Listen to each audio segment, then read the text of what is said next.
to be lifted when the church is being taken. And you don't stay when the beast is ruling this world.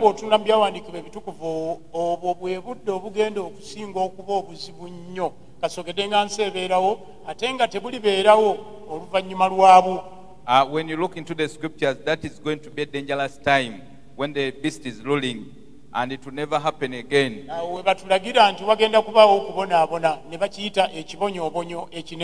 That there is going to be great tribulation. Amen. He's giving us the wisdom when he's standing on the pulpit. Get all the means that are possible, such as don't stay. Even if living is today, you get all the ways.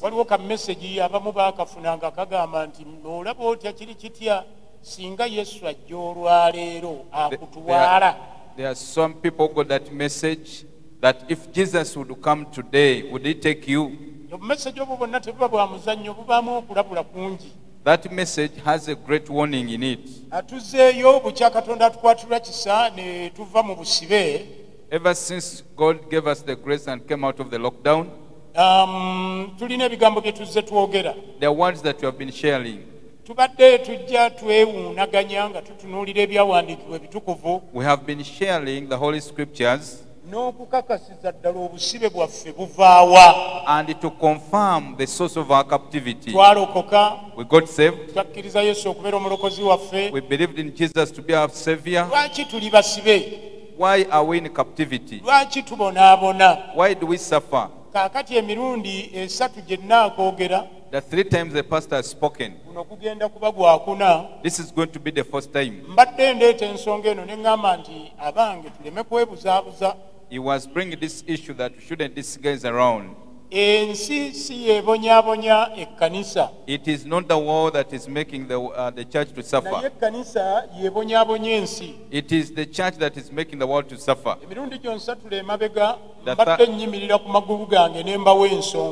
The 3 times he has been standing here to give us reasons. And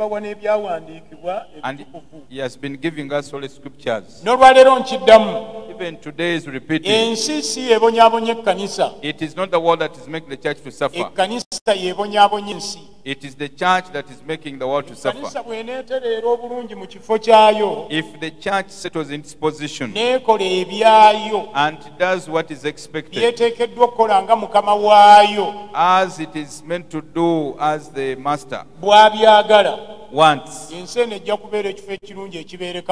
this world will be in a great good position, and those in it will be happy. But before the church settles in its position, day by day the world becomes difficult. Amen. So he's putting it on us according to the Holy Scriptures. You are the one making your family to suffer. It is you that is making your clan to suffer. You make your village to suffer. And you are the one making this country Uganda to suffer. Until you settle and you do what is expected of you as a child of God, as the Holy One of God, this world and your family will not have peace. If you want peace to come, you settle. You set in the Lord. Do what is expected of you. The peace of the Lord is available, and it will come to you. Amen.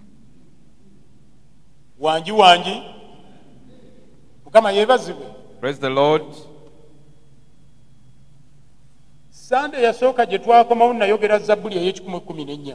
The first Sunday he spoke in Psalms 114.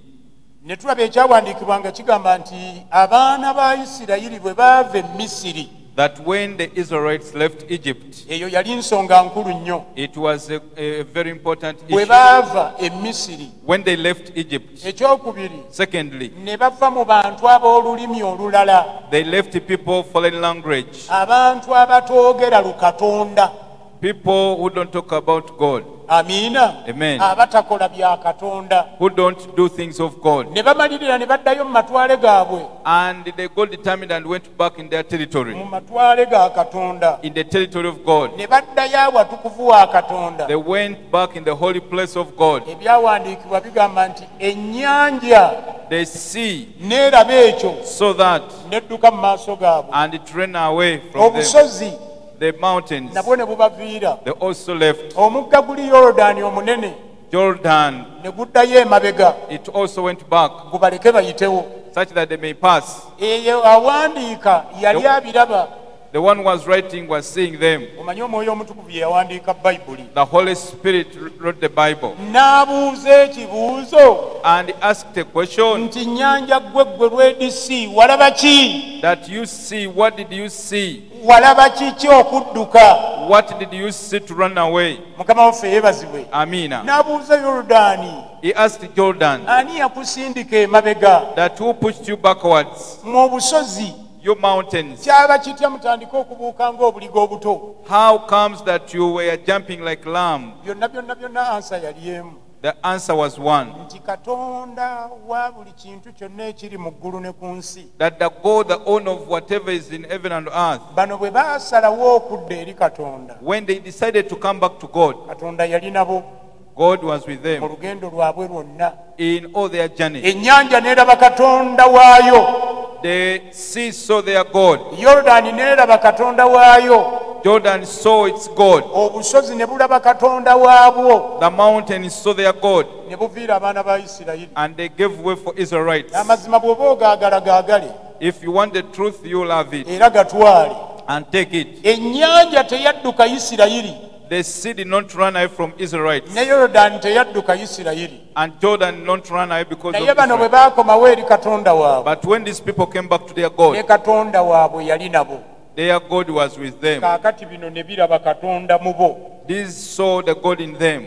Biga nti tetukyasobola kuyimirirawo. And they said, we cannot wait Okutuusa ng'osazeewo okuva e Misiri. until you've decided to leave Egypt, That is okuleka ekibi, to leave sin, n'okuleka olulimi lw'ekibi, and you leave the language of sin, n'oddamu n'oyogera olulimi lukatonda. and you come back into the language of God. Mukama waffe yeebazibwe. Amen. Ebizibu byo tebigenda kudduka. Your problems don't run away. Ebizibu tebikutya n'obulifaanana otya.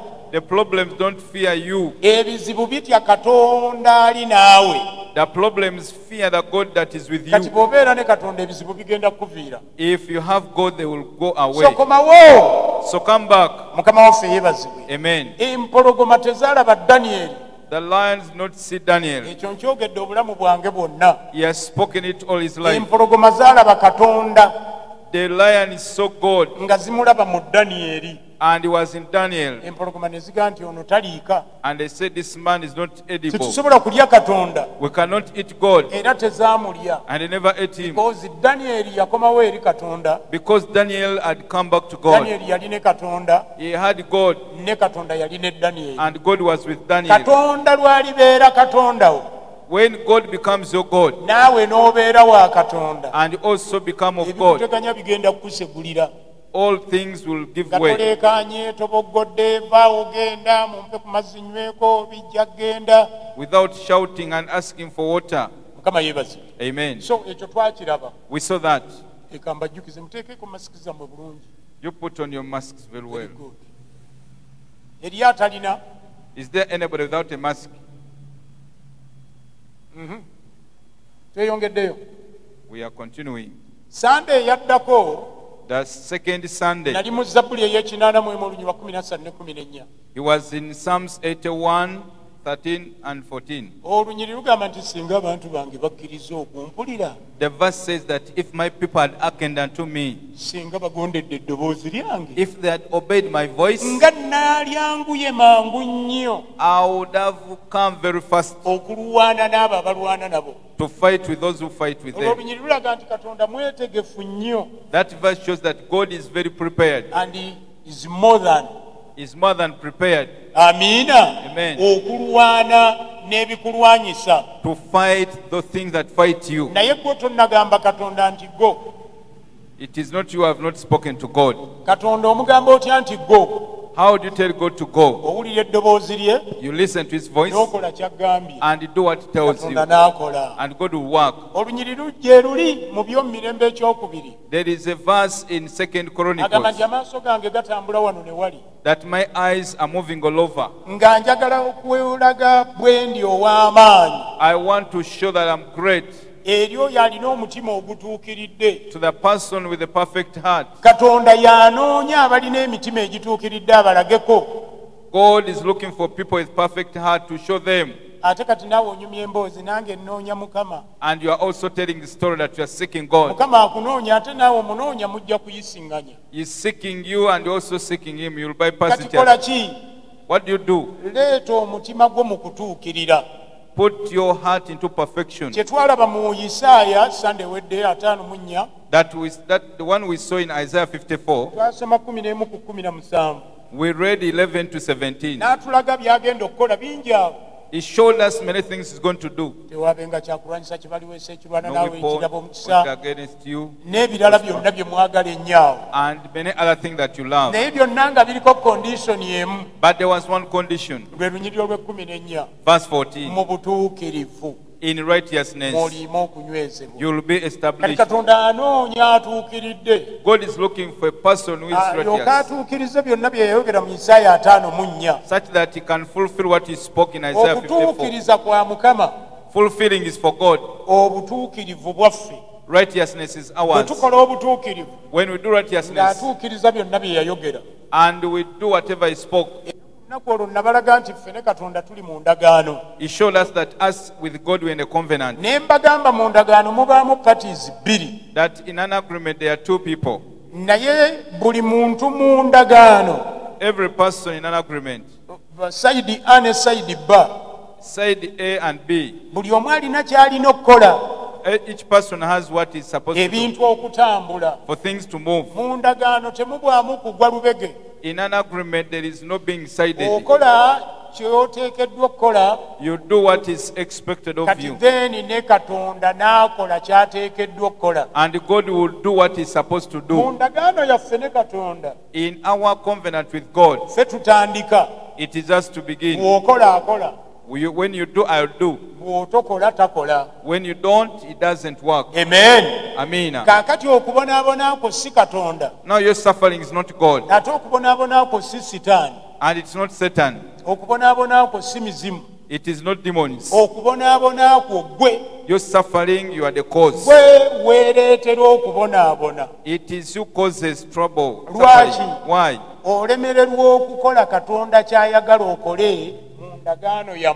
You failed to do what God expects you to do in your agreement.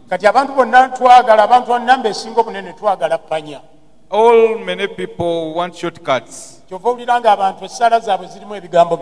People have this in their prayers. That God is spoke. God is spoke.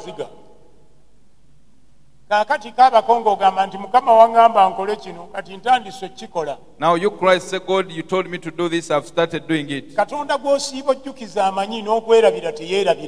God you remind, he knows and doesn't forget. Amen.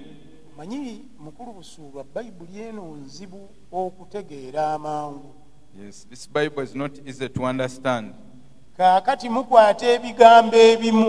We get some words and we cling on them. The Bible says that us to remind God to never give up. Who spoke? Amen. Who spoke? God is demanding you what you're supposed to do. God is waiting for you to do what is expected of you. Amen. That's why Brother Samson,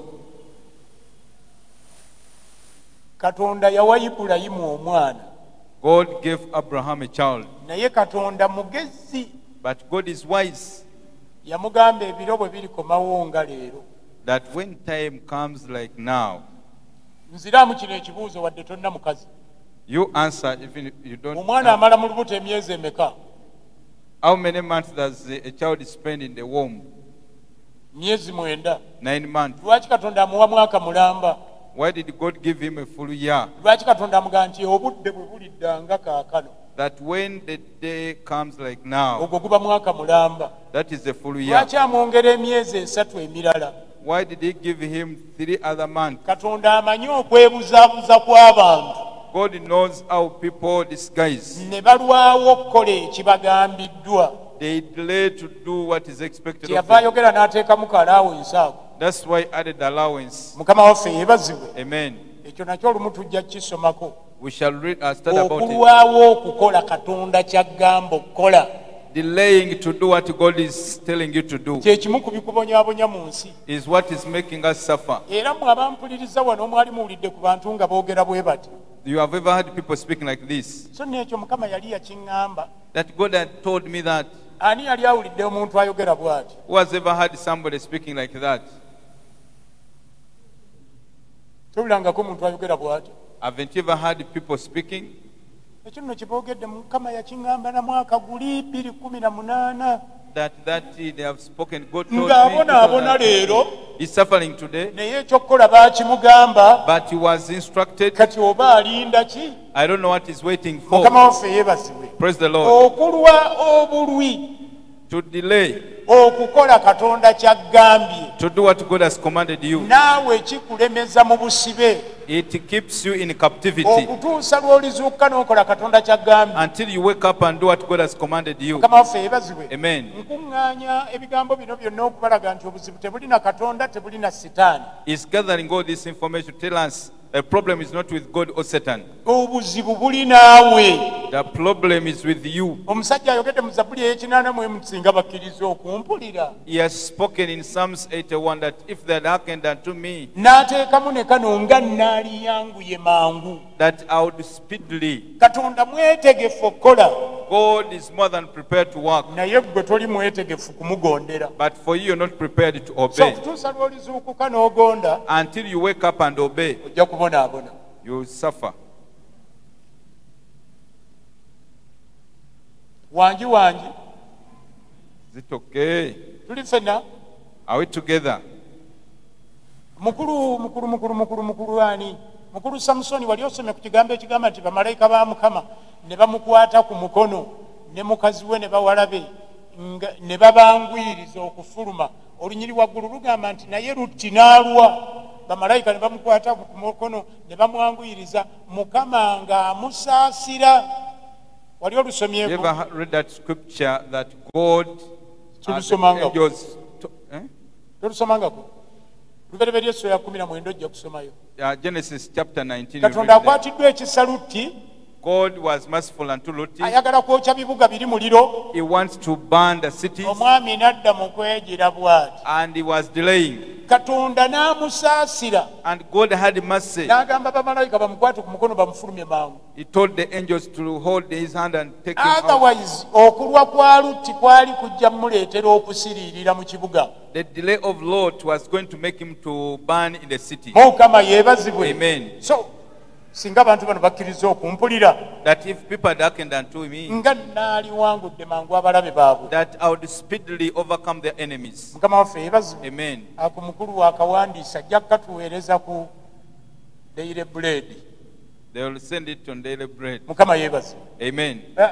Sunday wedde twamaliriza ne Isaaya 5:4. Last Sunday we ended with Isaiah 54. Ng'agamba nja kuteeka mu mabala amalungi. That I will put good colors. Ngenda kukola ABCDE. I will do this and that. Naye n'akuwa ekyokukola kimu. But give us one thing. N'agamba mu butuukirivu. That in righteousness. Nze mwe ŋŋenda okusinziira kukolere bino. That is where I'm going to stand and do all this. Bw'onookola obutuukirivu. When you do righteousness, bino nja bikola. I'll do this. Kitegeeza bwe bunaakulema bino tobisuubira. If you fail, don't expect this. Nabagamba nti Bayibuli yaffe eno si kitabo kya bisuubizo. That this book is not a book of promises. Newankubadde nga mmwe mwakiyita nnyo eky'ebisuubizo. Although you call it a book of promises, Bayibuli kitabo kya ndagaano. it is a book of agreement. Era mulimu Covenant. Very good. Mulimu endagaano bbiri. There are two testaments. Enkadde n'empya. The old and the new. Kati ebirimu byonna si bisuubizo. all that is in the Bible, they are not promises. bw'obyetegereza obulungi When you observe them carefully, ndagaano nga gw'olina ky'olina okukola ne Katonda alina ky'alina okukola.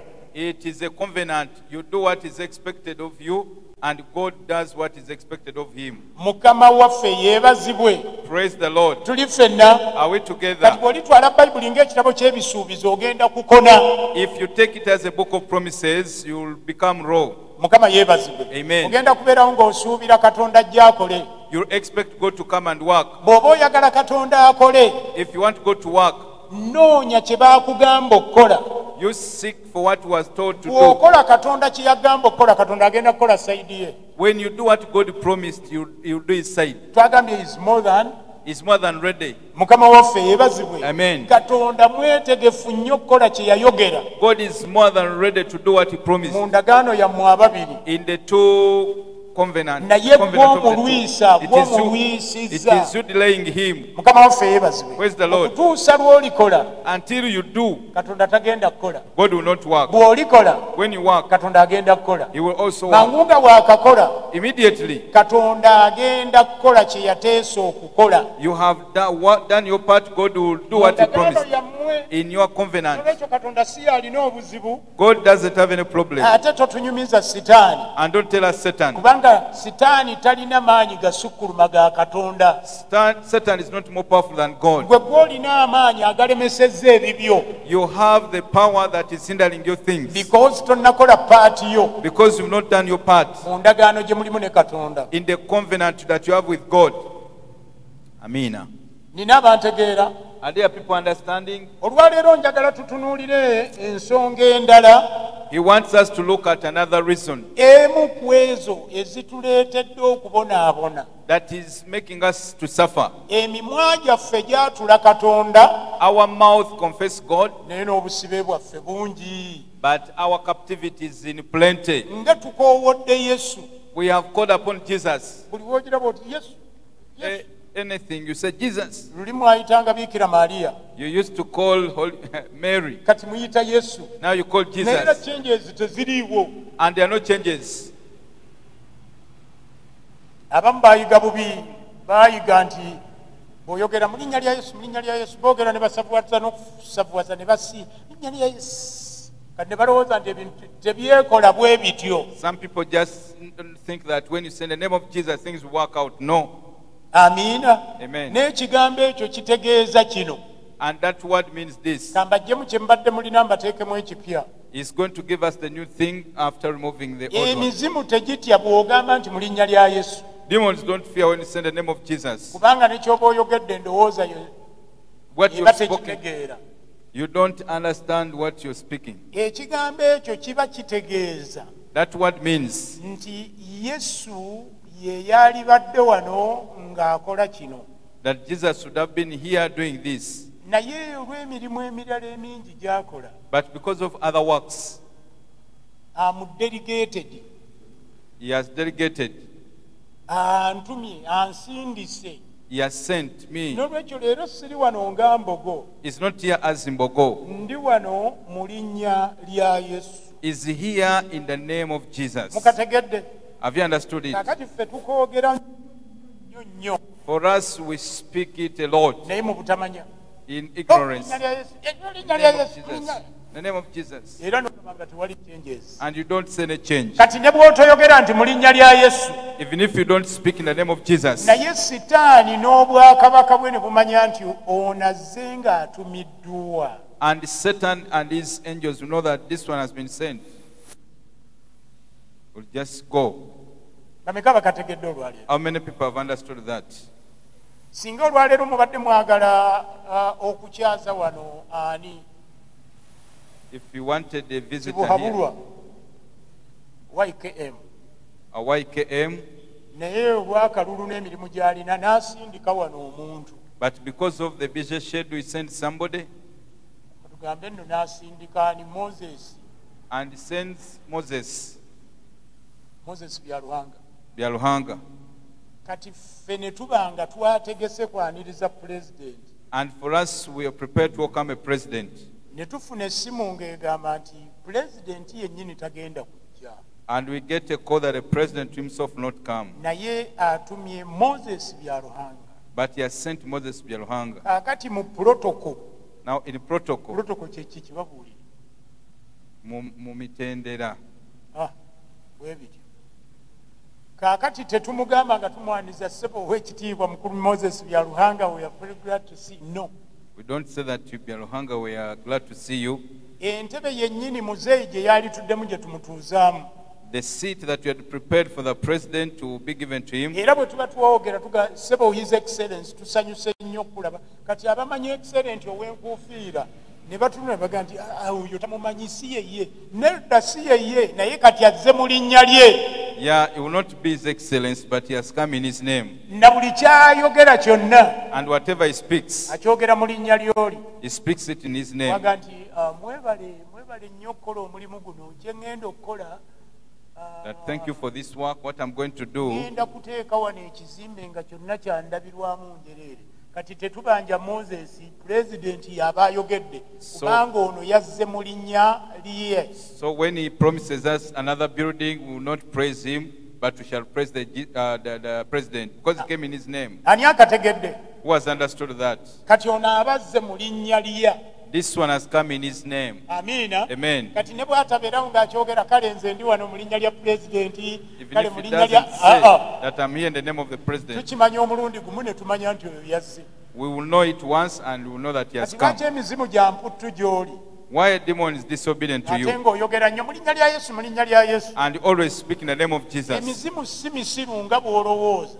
The demons are not fools the way you expect. Nagyo gikutunuulira bwe giti. They also look at you Ne gigulaba nga gwe toli representative wa Yesu. and they see that you don't represent Christ. Gimanyi by'okola. They know what you do. Gimanyi bw'ojeemera ekigambo kya They know Katonda. how you disobey the word of God. Mukama waffe yeebazibwe. Amen. Kakati wano ne bwe weerijja n'ominywa amazzi obudomola butaano ng'oyogera mu linnya lya Yesu, mu linnya lya Yesu. Even if you swallow water when you say in the name of Jesus, in the name of Jesus, Instead of okwenyeenyaako gyeyongera bweyongezi. instead of them moving away, they will just move closer. Bameka bakategedde obulungi. How many people have understood that? Si mu linnya lya Yesu mu kigambo. It is not in the name of Jesus in Naye the word. oteekwa okuba nga kyokola okikoze mu linnya lya Yesu, okikoze nga Yesu bwe yali kikoze, ate okikoze ng'otegedde nti Yesu yantumye nkole kino, n'olwekyo si nze, si magezi gange, si maanyi gange, si kiki, kino Yesu yakikola kubanga antumye. So you know that whatever you do it in the name of Jesus, and you know that whatever you do it to represent Christ because he has sent you. Amen. Amina. Bameka balina ke baggyeewaawo gamba yanti. How many people have got something there? Kati embeera gyaŋŋangenga ng'eyatumibwa Yesu. Embeera gyaŋŋangenga. Now attack the situation as somebody sent by Jesus Christ. Mu linnya lya Yesu. In the name of Jesus. Embeera tojaŋŋanga nga ggwe. Don't attack the situation as an individual. No. Jaŋŋange nga Yesu bwe yali jaŋŋanze. You attack it the way Jesus would attack Kati it. bw'oba onoojaŋŋanga mu linnya lya Yesu. If you are to face it in the name of Jesus, Era oteekwa okwekolamu omulimu okufaananira ddala Yesu.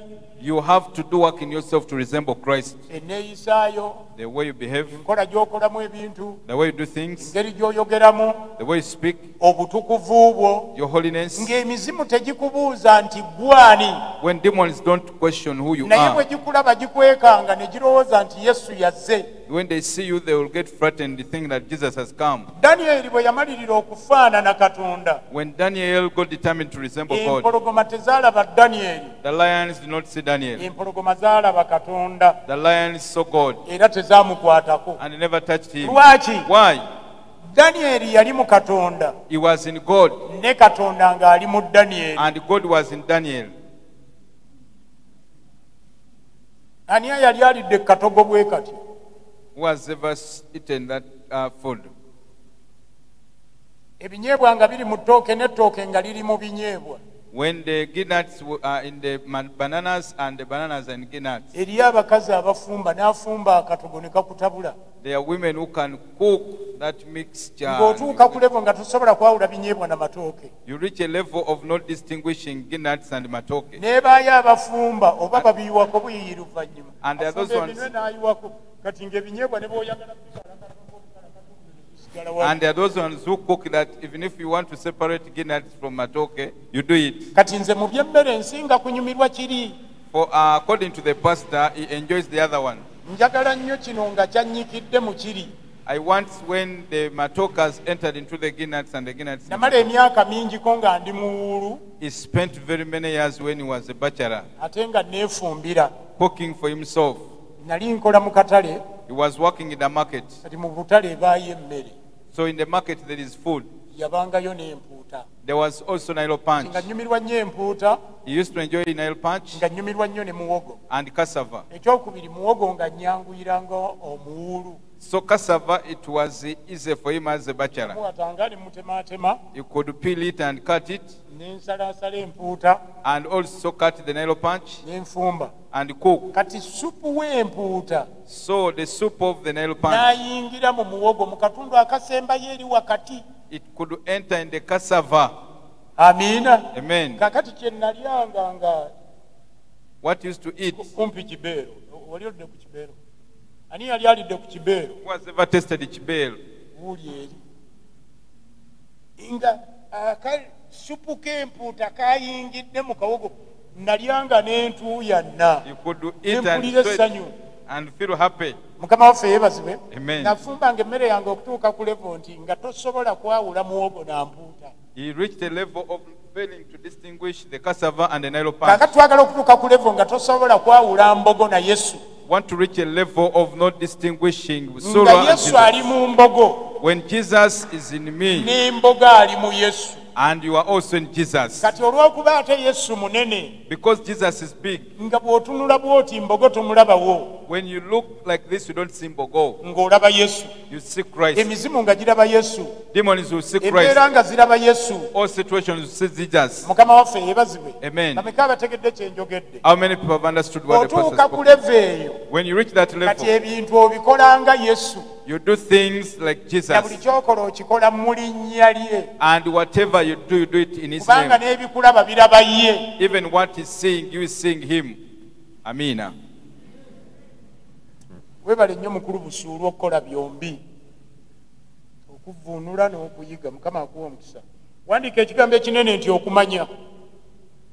You write this word that knowledge. Ekimu ku bikubonyaabonya mu nsi kubulwa kumanya. What is making you to suffer is that you lack knowledge. Si sitaani.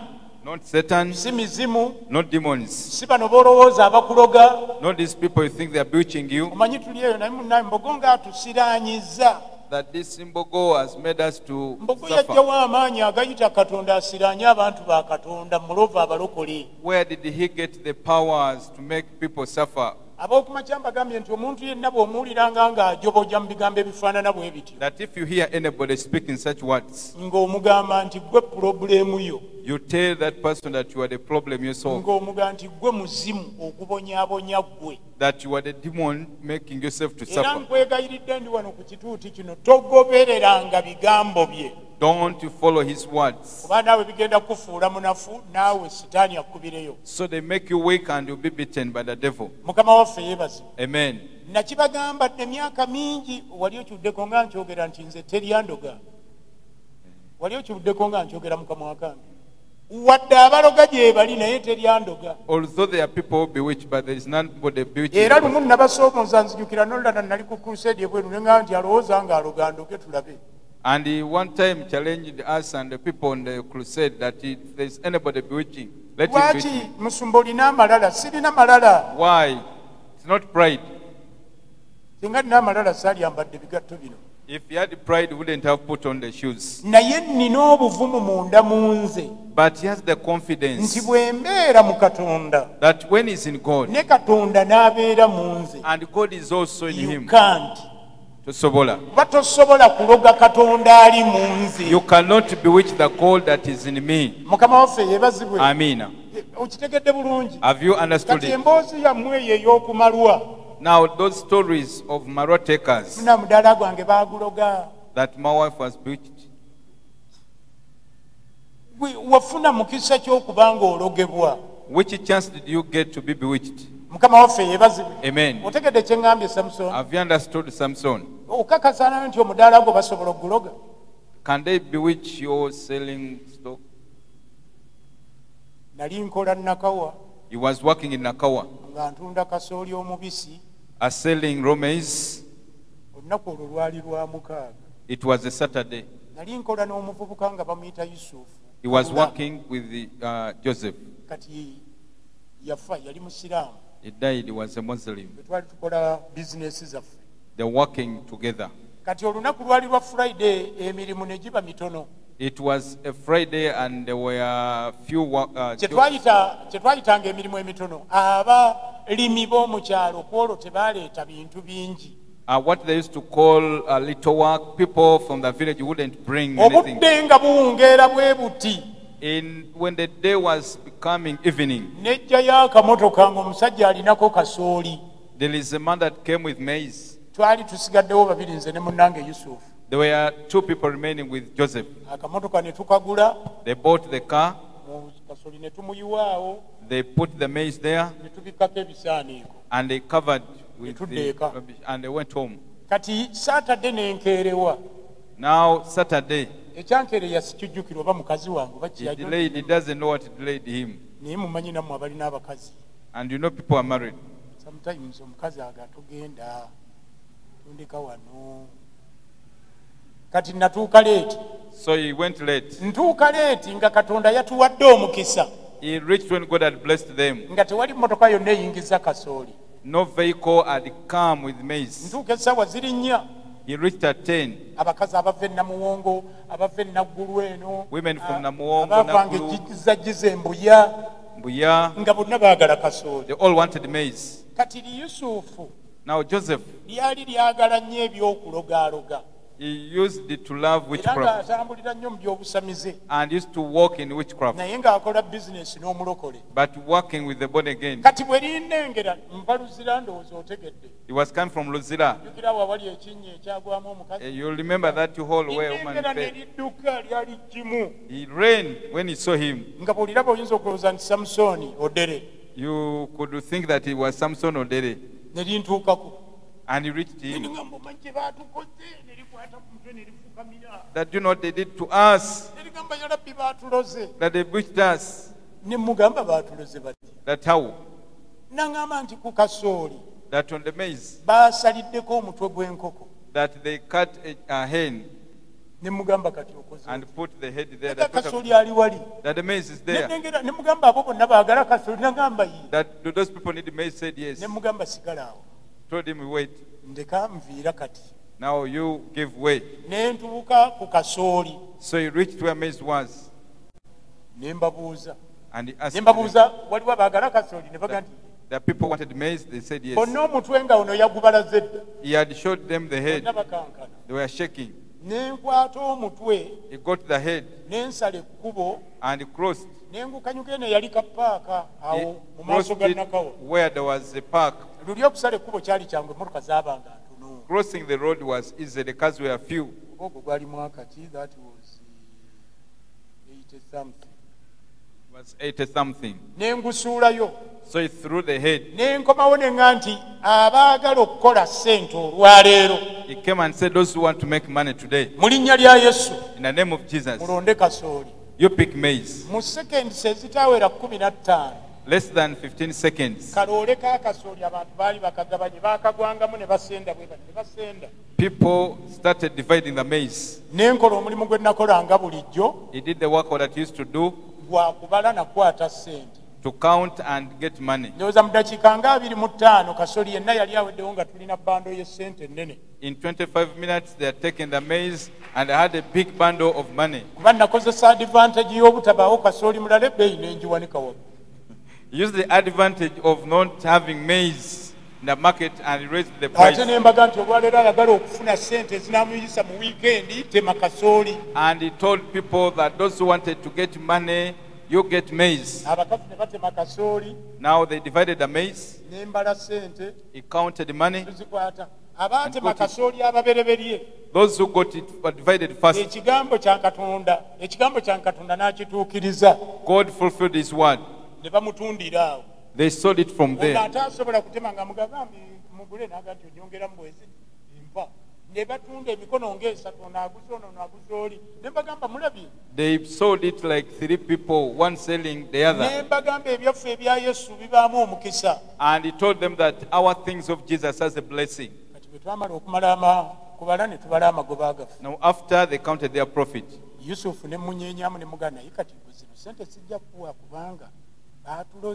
now he shook Joseph and told him that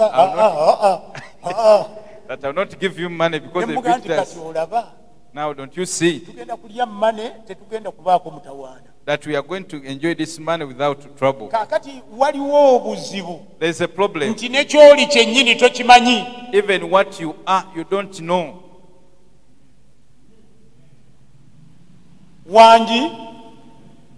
Amina.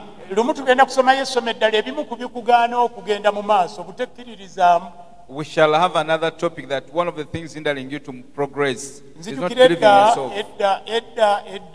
Some time back, before you're born in 70s, 74, 75, used to go to Mulago to go and fetch milk.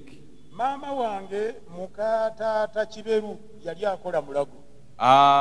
Aunt, I don't know.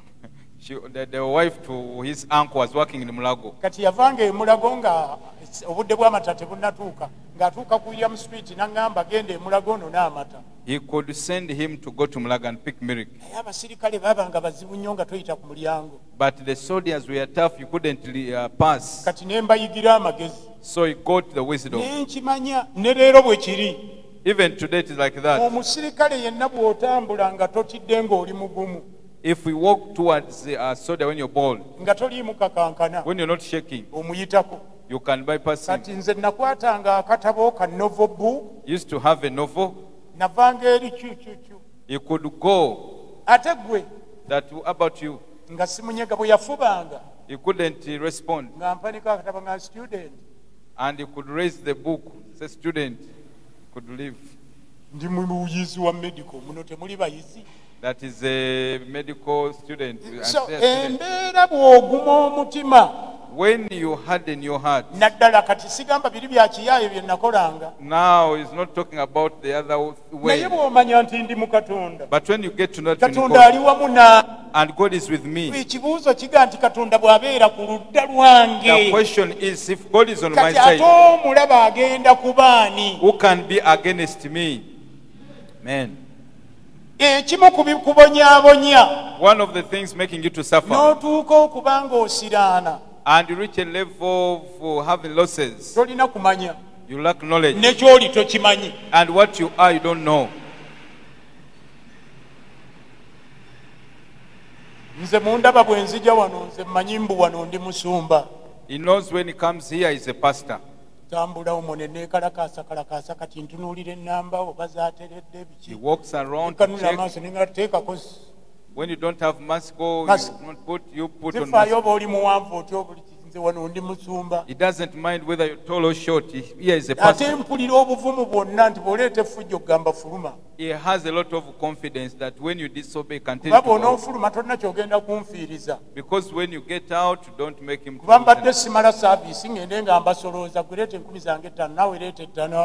Because he doesn't complete the service, say you bring my 5,000. No. You need that confidence. But that confidence comes when you have the right knowledge. Meina. Joshua, you're delayed to marry. Joshua and his colleagues. Okutuusa lw'olimanya nti osobola omukazi bwe bagamba okumusobola tebaga nti kumwetikka ku mutwe twale ekyali wajjalo ze. Until you get to know that you can manage a woman, they don't mean that you call the woman from Chalwajala to this place. Omukazi number one omusoboza magezi. You can manage a woman with wisdom. Ekyokubiri kasente. Secondly, money. Kasita ogula emyera.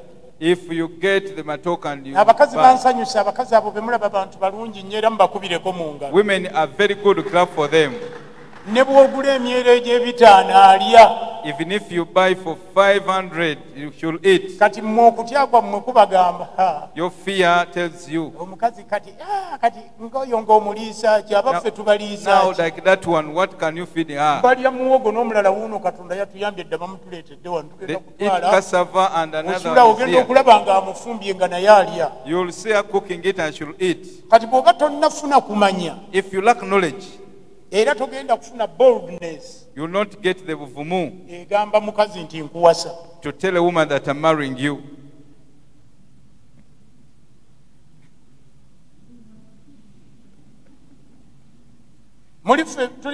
Are we together? Samson, by the time the pastor married that woman, at times he could sleep hungry. He had not yet got saved. Used to play cards. Now they could win him and they take all the money. Could go back and sleep. Now could look at how he could start the day. How did he begin it? He could go in the market and he could get work without a single coin. Now he could sell immediately and he could get money to start with. That's how life was. But one time he said, I'm going to marry a woman. And he's going to pay the woman. And they will wait. He believed in that. He went and told his father in Namaocha that I want to marry. He told him, do you have money? He doesn't know whether he understood him, but he was also wise. That I saw woman to marry. He never answered. Because he had the knowledge that it is not a woman's money that marries, it is him to marry. When time for going came, he asked him, how much money do you have? He had 20,000 in his pocket. And he expects a wedding. He said, my son, you have put us in trouble. Although they feared, he went. The woman introduced him, and now he has stayed with him for 30 years. This is the truth. Ever since she came, she has never slept hungry or stayed hungry. If you lack knowledge, you will not get the boldness that making you to do other things. We shall see next Sunday. It is a powerful weapon in your hand. When you get to know, there is hope. When you get to know, you have boldness. When you get to know, what is making you to suffer? You see demons, you see Satan. Mbogo is failing us because you don't have the right knowledge.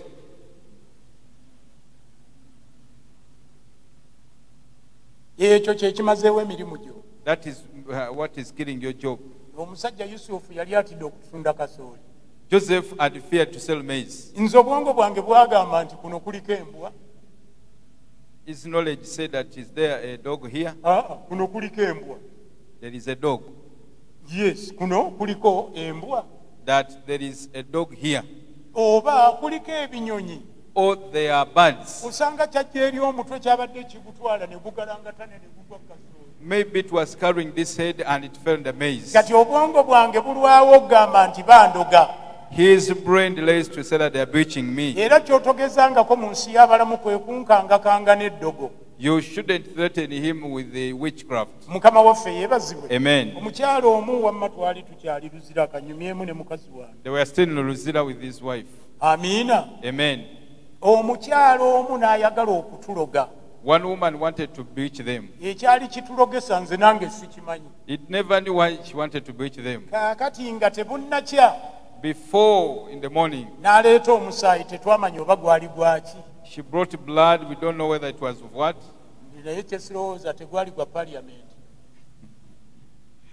It was not for parliament.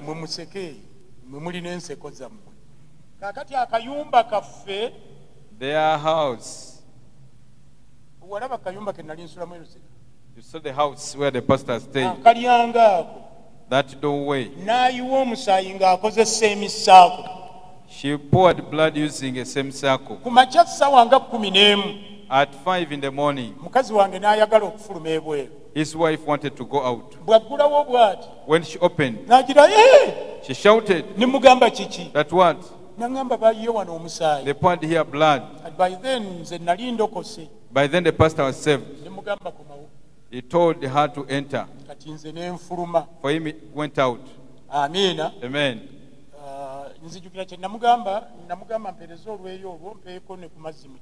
He told him to bring the broom and the water and the cup.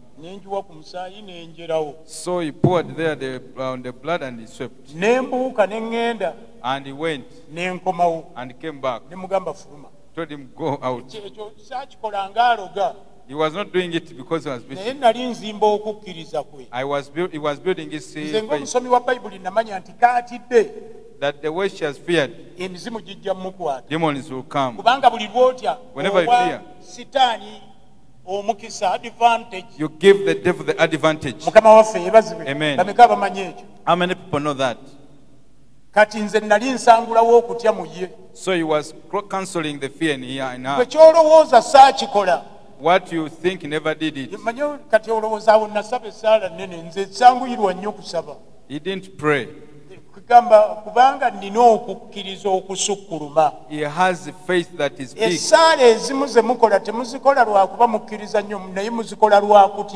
Some prayers you don't make them because you have faith, but because of fear. Some don't work because you pray in fear. Solomon, amen. Solomon, amen.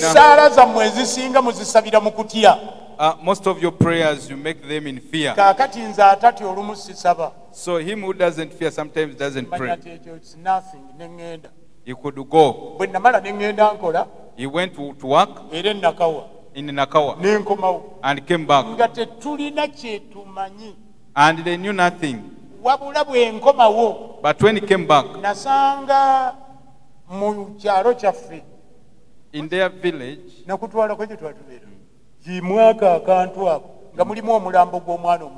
he found when there is a young child that had died. Amen. Greeted them, that's pity. 2 years passed. The woman that was in it and a friend, they were fighting because of one loving the other. The one wanted to beat them is the one whose husband had been taken. Now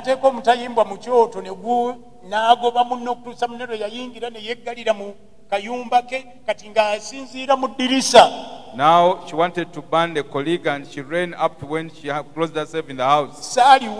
He was not there. The wife went out to see the free film. Yeah, the place is congested. Amen.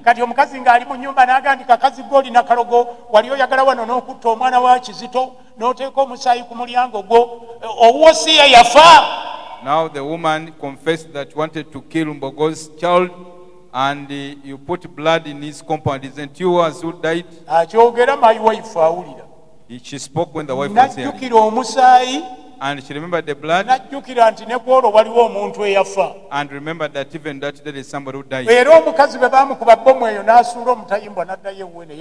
And when they confessed to her, she threw away the iron band. She went and closed herself. Amen. The wife has not been simple to produce 12 children. She spent 5 years without telling him. So the pastor got to know it after 7 years. When she told him, she asked, why didn't you tell him? Now he told me that you wanted me to tell you to do what. Now I've told you.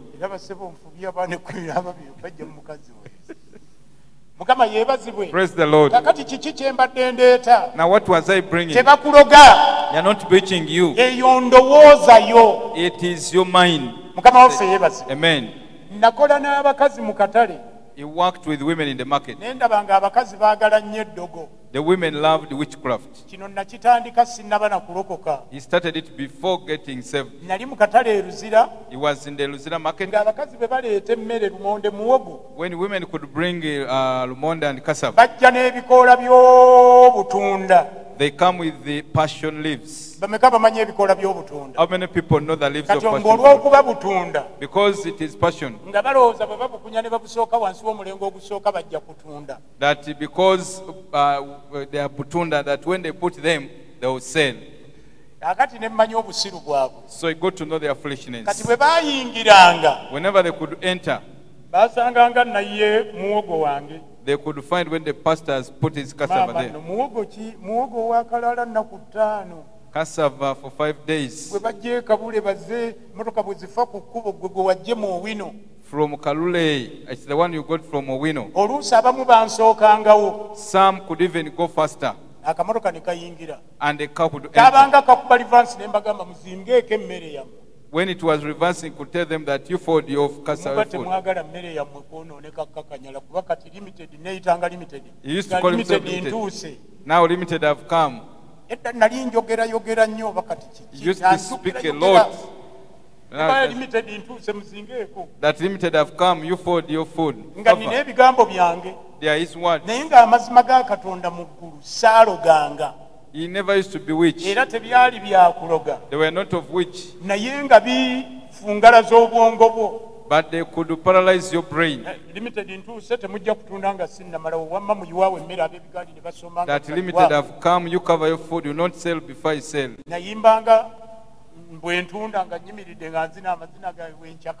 He could sell while singing, dancing. He loved the songs of Peterson Mutebi. So he could put fear in them.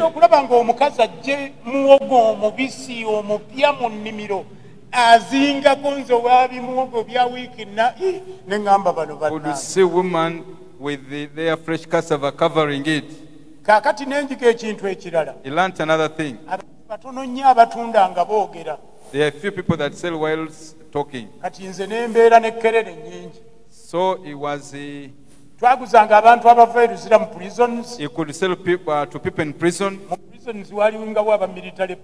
were people of military police. Most of the military police people, they were banyanyas and the soldiers. The women never knew English. They never knew Swahili.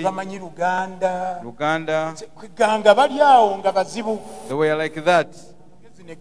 So he got the wisdom. Talking about knowledge. He said, I can get money from these people.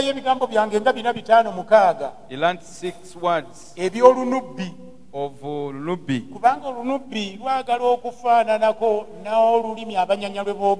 Because it was resembling the Banyanya language.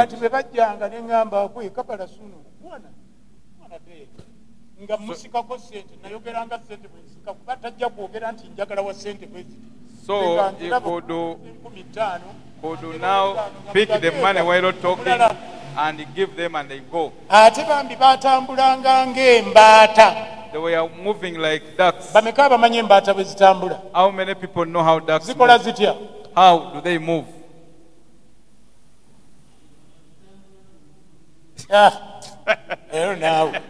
One more mulala. Mulaza bannange. Bamekaba manye mbata bwe zitambula.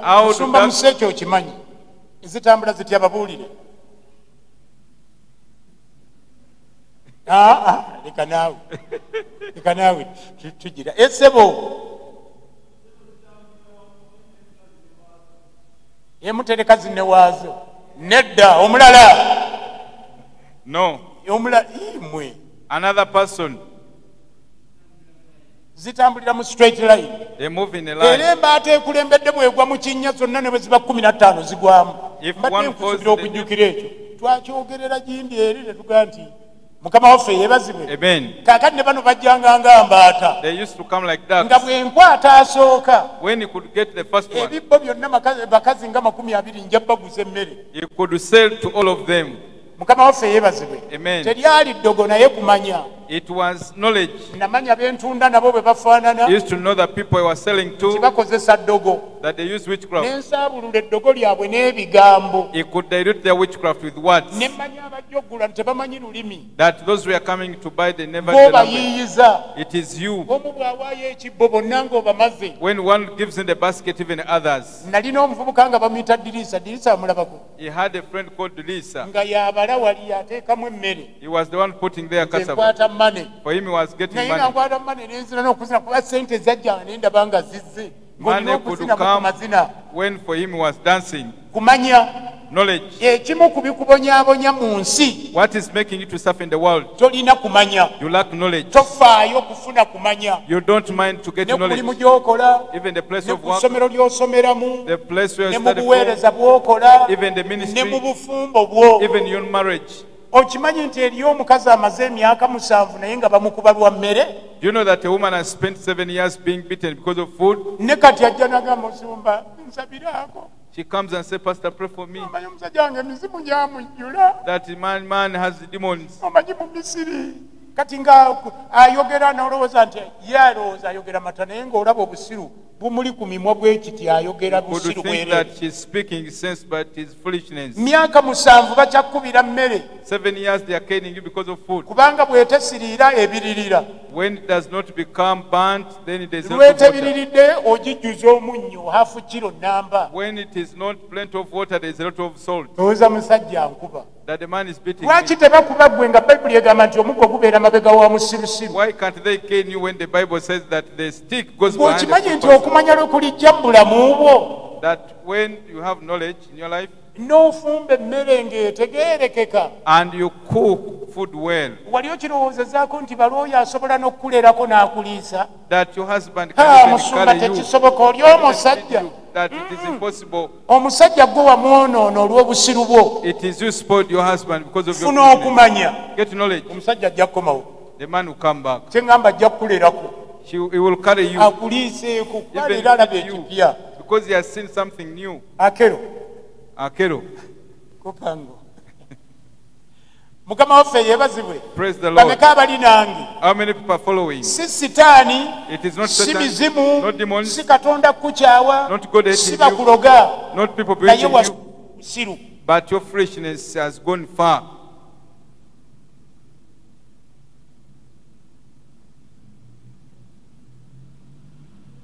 Yakubidde ki? Why did he cane you? Musumba talina. Nothing. Kati bw'obigamba nze ebyo sikyabikiririzaamu. The pastor cannot believe in that. Mbuulira naye yafudde ku ki? That why did he cane you? Wamma Musumba labayo. That pastor, you see, Yakomyewo essaawa 2. came back at 8. Kakati n'asanga engoye ze ku waya That his clothes when they hung, nga sinnaziggyayo. he had not removed them. Nankuba. Lwaki takuba? Why doesn't he cane you? Engoye wazoozezza ku saa 12 ku makya. You washed at 6 in the Saawa morning. 4 zaabadde zikaze. At 10 they were dry. Kati ku 2 ez'ekiro zikola ki ebweru ku waya? Now at 8 in the night, what are they doing Awo outside? bonna obadde okola ki? What were you doing all along? Kakati nga balimba nze gwe balowooza nti ndi musiru. Now they come and lie the pastor. Nsumba mma nabadde nsaba. Osabira essaawa mmeka? I was praying. For how long? Yani yaga nti bw'ogenda ng'osaba tojjaayo ngoye ng'osaba n'oziyingiza ng'osaba. Now who N'osigala told you that you ng'osaba. cannot get the clothes when you are praying and enter them in the house? Mukama waffe yeebazibwe. Praise the Lord. Bameka abali nange. How many people are following? Okoze ku mulimu You have worked emyaka 9. 9 years. Mukama wo n'asalako ku musaala gwo. They cut your salary, Naye ebintu okyabikola nga bwe watandika. but you're doing things the way you started. Kati bwe banaakugoba Katonda mubi. When they chase you, say God is bad. Ne Museveni mubi. Even Museveni is bad. n'ekkanisa mw'osabira ya bisiraani. Even the church is bad. Ne musumba kwegamba musumba omanyi naye atusiraanya. That even the pastor is not good. Ekyo sikikkiririzaamu. I don't believe in that. Nina wano abantu bemmanyi bwe bajja bano ba student. There are people he knows that came here. Bawasiriza wano abakazi bazadde abaana bazimbye amayumba kati bazimba amalala and what have you. Guli ku kimu pastor atusiraanya. That the pastor is that live. Lwaki obeera we bakusiraanyiza? Now why do you stay in a place where they kati ebyo byonna by'oyogera oyongera kubikkula busiru bwo. You are opening your foolishness. Eri abalina amagezi. To people who have wisdom. Eri abasiru oyongera obbasiriwaza nabo. To those who are fools, you're continuing to make them fool. Mungambe ka amina njogedde bubi. You say amen. Mukama waffe yebazi. Praise the Lord. Amina. Amina. Osiise kabalagala emyaka 5. You have sold pancakes for 5 years. But you always pour yours. Why don't you get wisdom and say, why don't they eat my pancakes? Get knowledge. You check your nails. Maybe they chase the customers. Look at the clothes that you put on. You check where you rest the pancakes. Where do you buy the flour?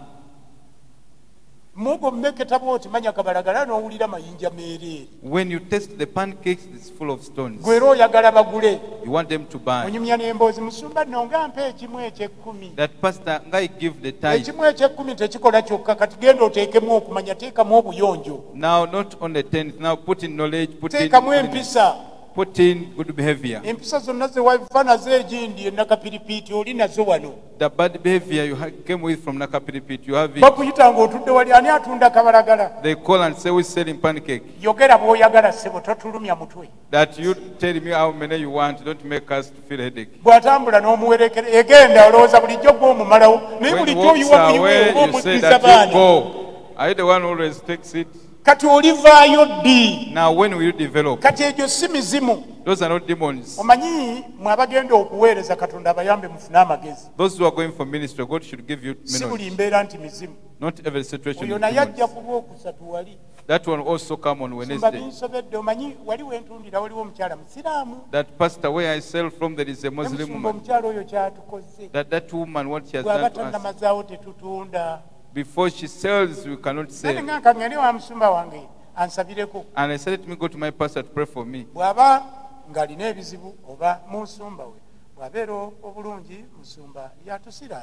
When he's having problem, you are the pastor. When he's well off, the pastor is the one who's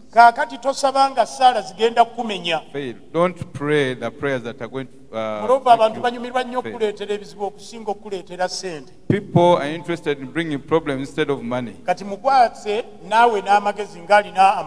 Now you handle that person with wisdom. That where do you work from? That pastor, when you're going to Chalwajala, you move towards Chila.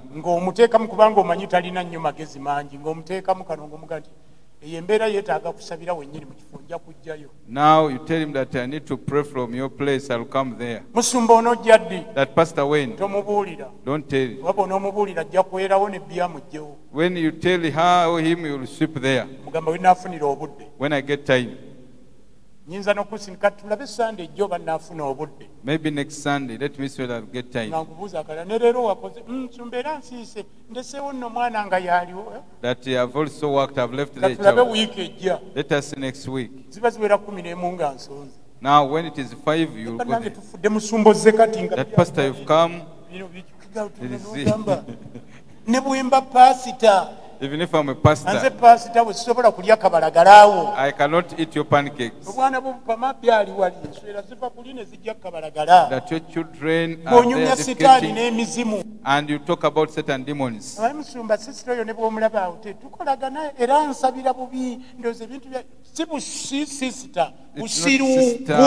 That is your foolishness. When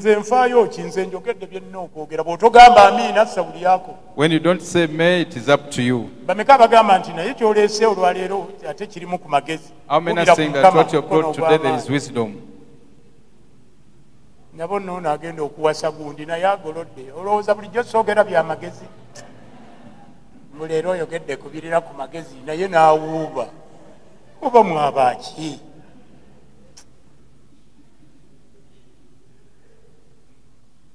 wamma mwebale nnyo mwebalire ddala mukama waffe yeebazibwe si mizimu omusajja Sebatta the man Sebatta. Lord Sebatta. Bamanyi Lord Sebatta. How many know Lord Sebatta?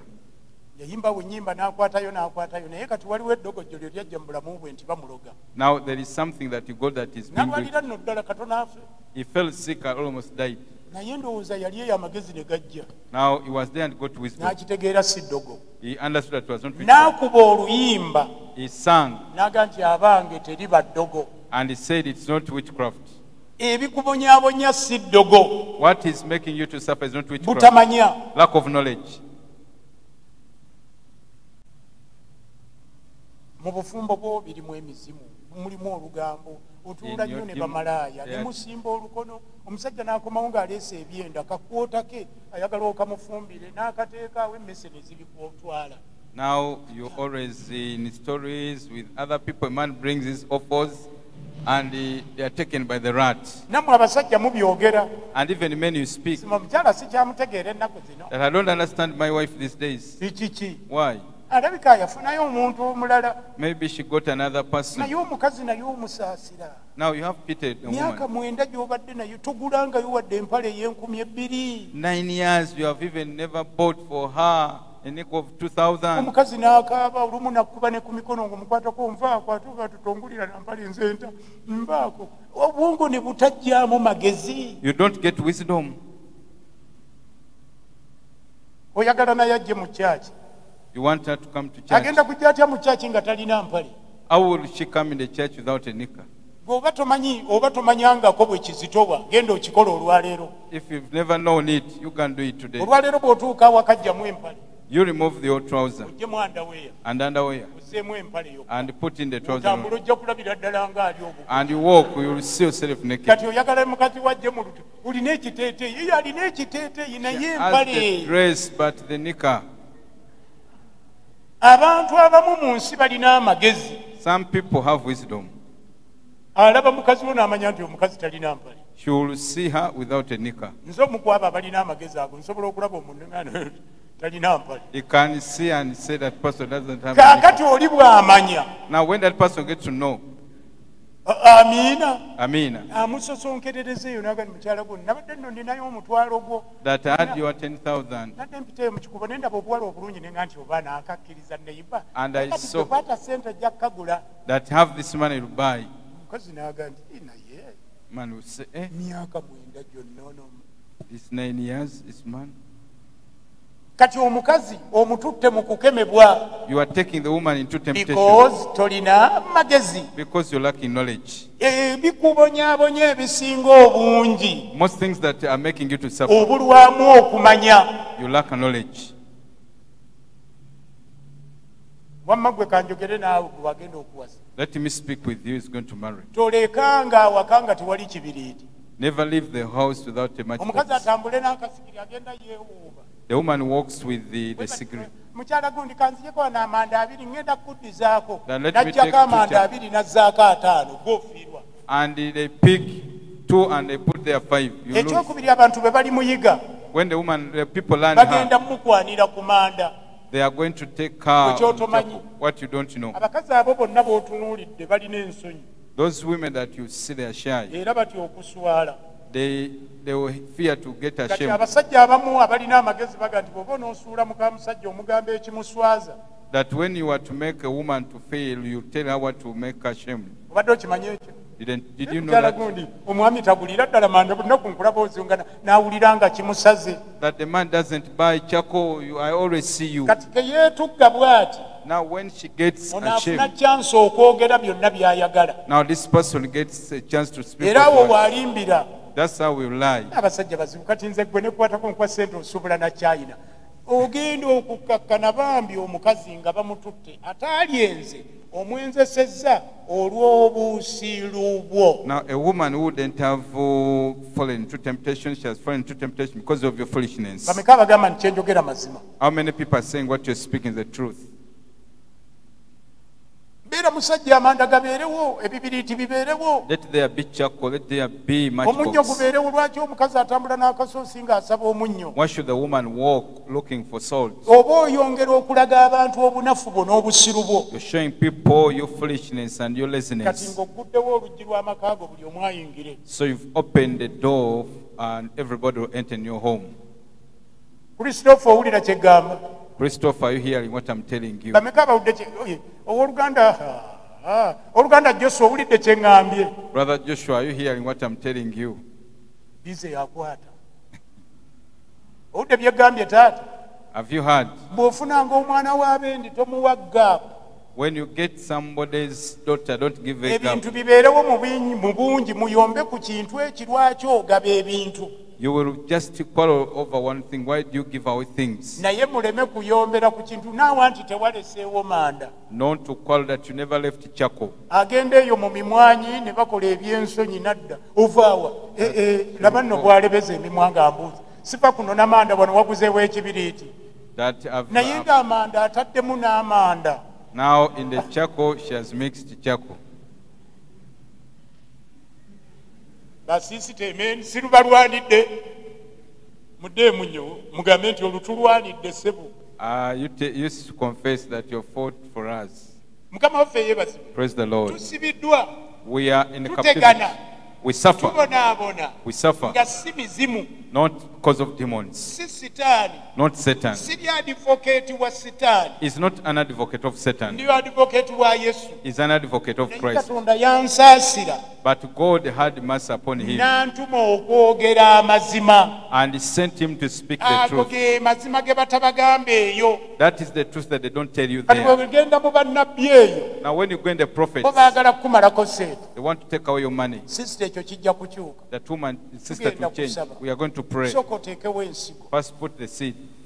Bw'ogiteekawo n'alaba n'amanya nti ono mujega. When you put there, you will know that you N'azibiriza eriiso erimu. You will close one eye. N'agamba mu kika kyammwe ndabayo omuntu muwanvu si muwanvu mweru bw'ati naye si mweru muddugavu musajja alinga alina envi mu kika ky'ewammwe tebangayo muntu wa nvi. In your clan, haven't you ever got somebody with grey Ate hair? byonna byogedde mweru muddugavu tebangayo mweru oba muddugavu. Isn't there anybody who is brown? Kati olw'okuba watidde dda ng'otoma ssebo You say, yes, sir. ndaba omuntu oyo yakubonyaabonya omuzimu gwe gukubonyaabonya. That his demon is making you to suffer. Mukama agamba nti yongera emitwalo 5. God is telling you to put in Mukama gwe 500,000. tugula obuguzi atusumulule Mukama kyoyo. What type of God do we buy to set us free? Era mu busiru bwo nga n'ezo bazirya. And in your foolishness, they'll eat that money. Agenda okwetegereza nga bw'oba oddayo bw'oti akabina kagimu.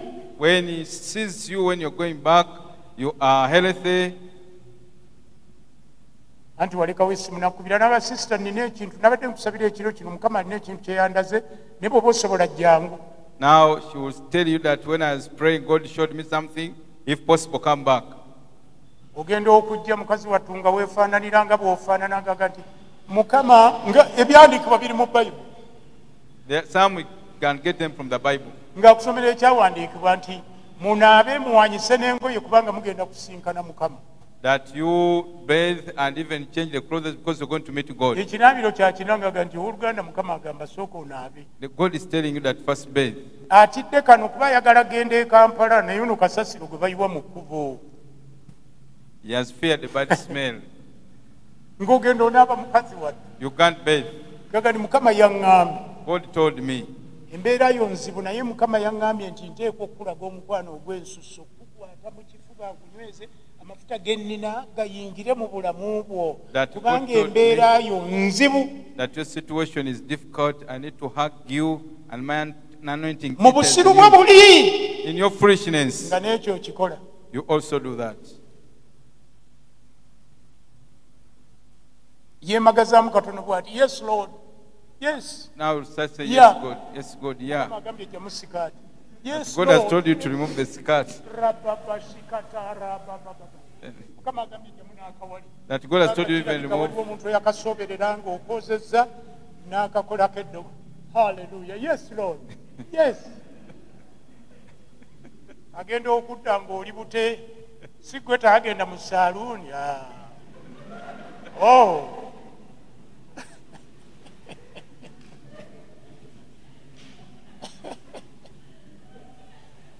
Kati nga mutandika emikolo egy'okusumulula kumbe weeyongera kusibwa. Now you start the functions of being ogenda okuvayo nga waliwo ebintu bibiri ofunye obulwadde n'olubuto. No, by the time you come back, you have got the pregnancy. Mbogo ebyo obimanyi otya? Pastor, how did you get to know that? Binsanga wano. They find him on the table. Abantu bajja. People come. Musumba bangambye bakundagiridde ne bangamba bwe mbuza bane bagambye ndi wa Musumba mboga yamba. That they have directed me, that Pastor, I got a problem. Buzibuki. That which problem? Omusajja wa Katonda n'otunuulira omujega era akyamuyita musajja wa Katonda. He's still calling him the man of God. Bannagendayo nga nina ebizibu nangamba Mukama amugambye nzijemu sikaati obusiru obukuli Katonda mugwago okutuuka ku ekyo. That he told me that God has told me to remove the skirt. Ate ebyo nze binnyumira. He enjoys that alone. Bwe wajjamu. That how when you removed. Simananga nzijemu n'empale nayo n'ogijjamu. That did you also wali oyambadde zino empamba nedda Musumba ziri ezaffe ez'omuntu. Katulo wasigala bwereere kwedda n'omutunuulira. Mulabye nnyo. Wamma katusome Isaaya essula ey'okutaano. Let us read Isaiah chapter 5. Mwe Katonda abasaasire mubeereko abasumba mugenda kuwulira ebigambo ogaye nti Katonda wa Ibulayimu. Naye ng'omuntu abyogera bw'omulaba olowooza nti alina amagezi. When you see the person speaking, you may think that he has wisdom. Kakati bwe wajjamu empale ne mukola ki? When you remove what happens? N'akaaba mwawo obuzigo n'omugana n'otokaaba Mukama ajja kusumulula. Mwakola muti? Nambeeramu. Isaaya essula ya 5. Isaiah chapter 5. Lekeraawo okunzijamu ebigambo ebingi olaba n'abaana bange basese. Kati batunulira muzeeyi waabwe baganya nti muzeeyi waffe yabaaki ndi mulokole. Is born again. Mmwe bino bye njogedde temusiriwalanga ne mubikola mmwe muli baana ba mbogo. Don't become fools and do this, children of Ate mbogo wa Katonda. And in mbogo of God. Mubanga n'amagezi yonna gye mugenda. You walk with wisdom wherever you go. Don't want people to do things. Isaiah chapter 5 verse 13. Abantu kibavudde bagenda mu bunyage. Olw'okubulwa okumanya n'abasajja baabwe ab'ekitiibwa balumiddwa enjala n'ekibiina kyabwe ennyonta ebasse. Amagombe kigavudde gagaziya okwegomba kwago era gaasamiza akamwa kaago ekitayasamizika n'ekitiibwa kyabwe n'obungi bwabwe n'oluyoogaano lwabwe. N'oyo asanyuka mu bo bonna bakka mu magombe. Amen. Katonda yennyini yayogera ebigambo bino. God himself is the one who spoke these words. Katonda baayogerako si balala. He was not talking about other people. Ayogera ku bantu be. He's talking about his people. Kati wano waliwo abantu ba mirundi ebiri. There are two types of people. Waliwo abantu There are people nga si ba Katonda. Not of God. Ne wabaawo abantu and there are people ba Katonda. Of God. Katonda agamba. God is saying abantu bange that my people bagenze mu bunyage. They have gone into captivity olw'okubulwa okumanya. Due to lack of knowledge. Ayogera. The one speaking ye Katonda ayinza byonna. Is God Almighty. Naye ekinnuma wano. But what is painful? Oba yali ayimiridde. Whether he was standing, oba yali atudde, whether sitting, ali waali, is somewhere. Alaba abantu be nga bagenda mu bunyage. He's saying his people going into captivity. N'agamba gwe yali naye n'agamba nti abo boolaba bagenda bantu bange. He told the one who was with that those people you saw my people. Bagenda kulaba mupiira. Are they going to see much? N'agamba no. Bagenda mu bunyage. They are going to captivity. Abantu bo. Your people? N'agamba nti yes. Nti babuliddwa okumanya. They have lacked knowledge. So buli lwabulwa okumanya. Whenever you lack knowledge, newankubadde oli wa Katonda, even if you're of God, ojja kumaliriza bakusibye. You'll end up being taken. Kitegeeza ki? What does it mean? Katonda yateekawo engeri zonna. God has put all ways mw'osobola okufunira okumanya. that you can get knowledge. Bw'otofaayo kunoonya kumanya. When you don't search for knowledge, Sitaani ne bamalayika be tebajja kusaasira, bajja kusiba. Satan and his angels will not have pit on you. They will Ojja arrest you. genda mu busibe. You will go into captivity. Ojja genda mu bunyage. You go into captivity. Mu bigambo Katonda by'ayogedde waliwo ekiruma ennyo. There is one word that is painful. Katonda n'agamba bw'ati And God said, nti abasajja mu bo men in them ab'ebitiibwa of honor, laba n'ab'enjala ebalumi they are also hungry. n'ennyunta ebasse. And they are thirsty. Naga kyovudde olabanga amagombe kati gakola nnyo. That's why the hail is now working. Era bonna bagenda omwo. And all of them are going there. Abakungu n'abakopi. Those who are honored, Abaasoma n'abataasoma. educated and Bonna uneducated, magombe. they are going to hell. Pulobulemu eri kiki? What is the problem? Babuliddwa okumanya. They have lacked knowledge. So gy'ogenda okukoma okubulwa okumanya. The more you lack knowledge, Gy'ogenda okukoma okubonaabona mu nsi muno. the more you will suffer in this world. Mukama yeebazibwe. Amina.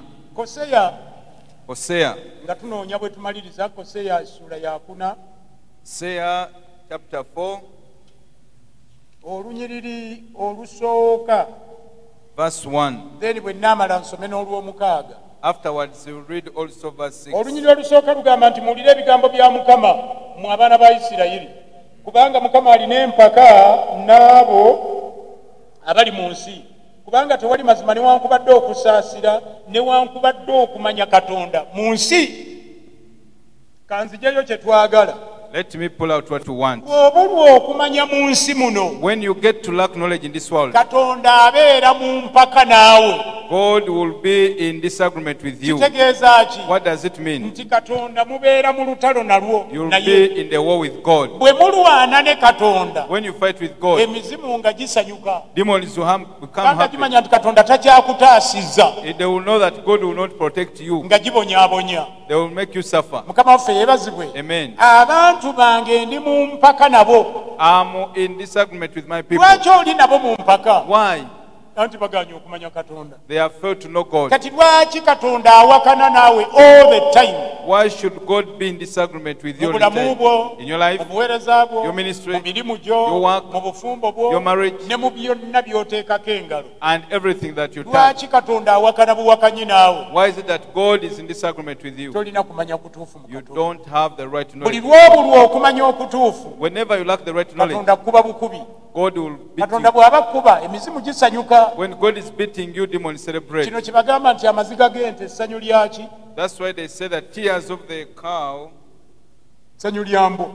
are joy for the dog. Ente baba bagikubye ekiso bagisala ng'embwega nti kyekyo tujja When they kyekola. are cutting the cow, the dog will be celebrating. Kaakati naawe Katonda aba alwana naawe. When God is fighting with you, Emizimu nga giga nti otyo. the demons will say, yeah, So va mu butamanya you walk away from lack of oyingire mu knowledge kumanya. and enter into knowledge. Olunyiriri olw'omukaaga Verse 6, n'agamba nti abantu bange bazikiridde olw'okubulwa okumanya. that my people are perishing due to lack of knowledge. N'agamba kubanga ogaanye okumanya nange ndikugaana ggwe. Because you've refused knowledge, I also reject you. Namba 1 oleme okubeera kabona gye ndi. Such that don't become a priest. Namba 2 Secondly, kubanga weerabidde amateeka gange you have forgotten my commands. nange ndyerabira abaana bo. I also forget your children. Buli lw'obulwa okumanya Whenever you lack knowledge, si ggwe obonaabona wekka, it is not you to suffer alone. obonyaabonya n'ennyumba yo, Even your house, abaana bo your children, n'abazzukulu abaliddawo. even the grandchildren. Mukama waffe yeebaze. Amen. So okumanya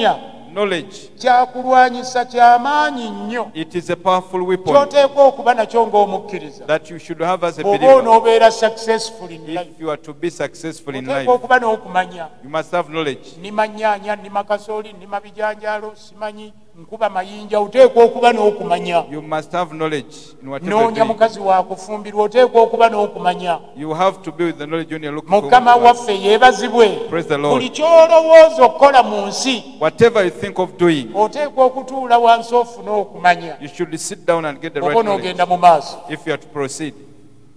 Amen. Mukama yeebazibwe. Amen. Nalabye ebyabufuzi wano ng'abantu badduka ebibiina ebimu beesogga ebirala. Waliwo Yes. abaafunye okumanya ne balowooza nti awo ndowooza we naayitira ne badduka There are those who reign from one party to another. They got knowledge that that's where I'll go through from. Okujjako bambi waliwo eyannumye yadduka ekibiina kye n'agenda mu kirala n'awaayo obukadde 13 bamaliriza nga tebamuwadde tikiti kati akomyewo nga independent neŋŋaba naye. Now there's one who left and went in another party and now he was not given a ticket.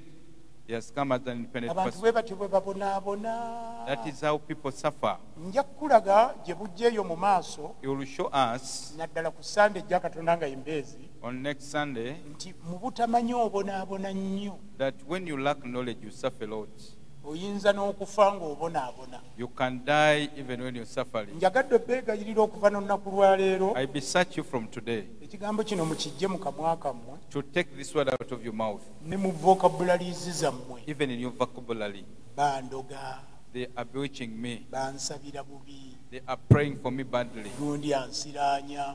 That somebody is failing me. Bw'oyogera ebyo ne bikwata obwongo bwo. Whenever you speak that and enter your brain. Bw'otyo bw'ogenda okuba. That's how you'll be. Bayibuli eyogera nti omuntu nga bw'alowooza mazima bw'atyo bw'ali. The Bible says that the way you think is the way you are. Kati ffe abagamba nti tebatuloga tujja kugenda mu maaso. As who say that they don't bewitch us, we shall progress. Ne ku musaayi guli gwe nabagambye ogw'omwana. Even the blood of a child. Nze nagala tebandoga ndi mulokole. He said, I'm not bewitched, I'm a born again. N'afuna buzibu. He never got any naye problem. Katonda eyasala amazima. But the God who judged well. Kubanga omusaayi baali bagulagiridde emizimu baali bagisuubizza ogiwa omuntu. They had promised to give a person to the demons. Bwe gyalema okufuna ewanga omuntu. When they failed to get from his house. Yaddayo eri eyabikola ne gitwala muzzukulu we. They went back to the person who has done it and they took their grandchild. Funa okumanya. Get knowledge. Ngambira muliraanwa wo nti gwe funa okumanya.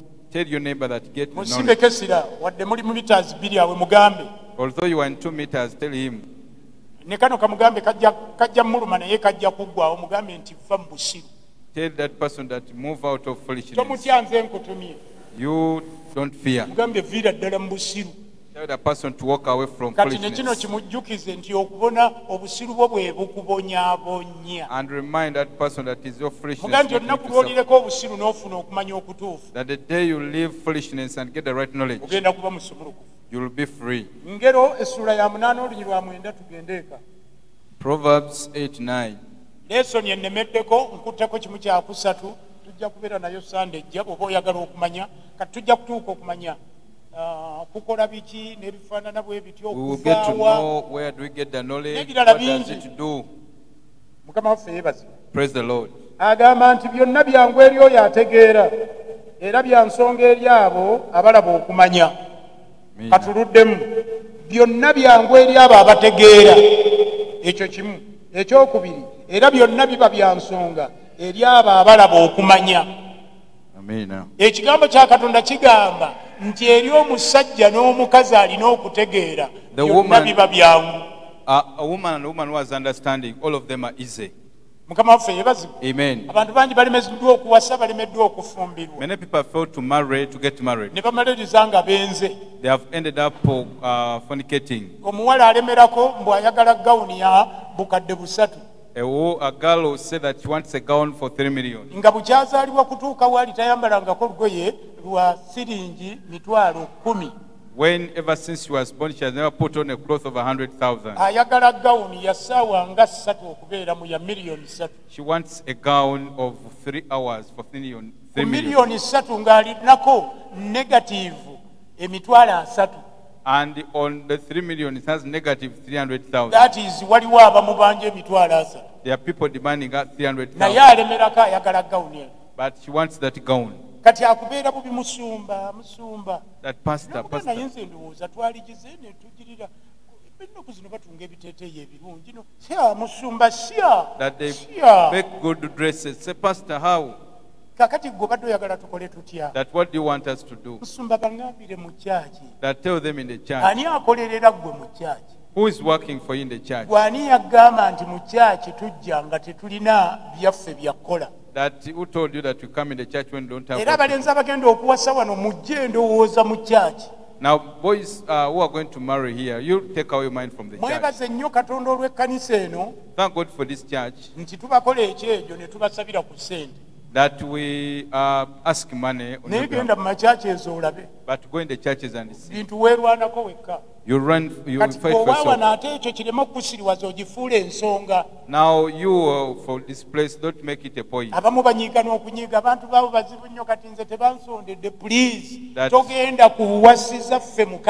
you are not going to marry for us, that is your wife. We just sell a pew. It is not a must. There is no scripture that says that you will help those who are going to marry.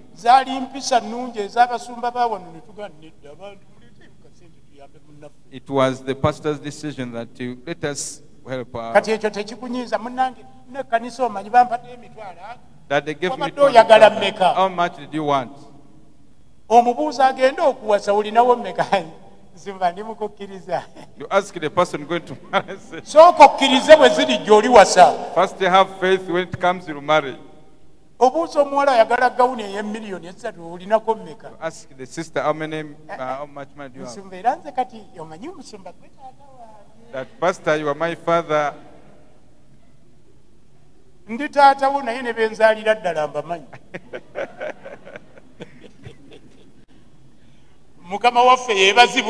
the Lord. Let us be serious with our lives.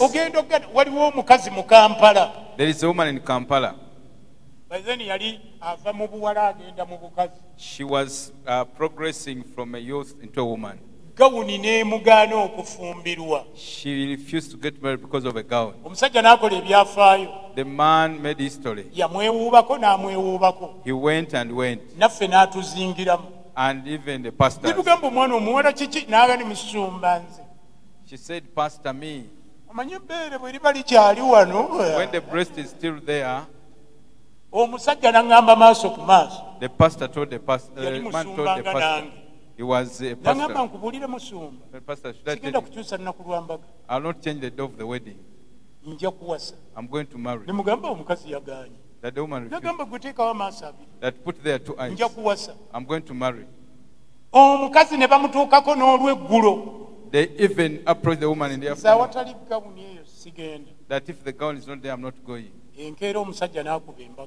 The following day, the man got he married.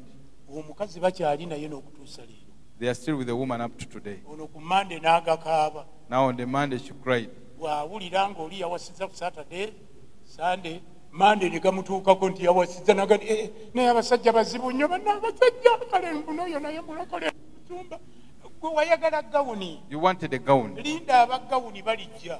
Wait for the people of the gown. Ono yayagala mukazi. He wants a woman. Gawuni zino kyenzirabyeko. What you are saying with the gown. Osobola ogiddamu. You can repeat. Ate bw'obuuza ku nze. When you ask the pastor. Nze bwe nali mpasa omukazi oyo baamusiba gawuni. They made her to put on a gown. It was, there was no something that pained the pastor like that. If he was to marry again, he would suffer with him. He would ask you that that it doesn't have anything. That if he had bought 3 gomeses, the woman would continue putting on. It was over 100,000 by then. The best gomes was for 27,000. How many gomeses are those? When they were still seated, let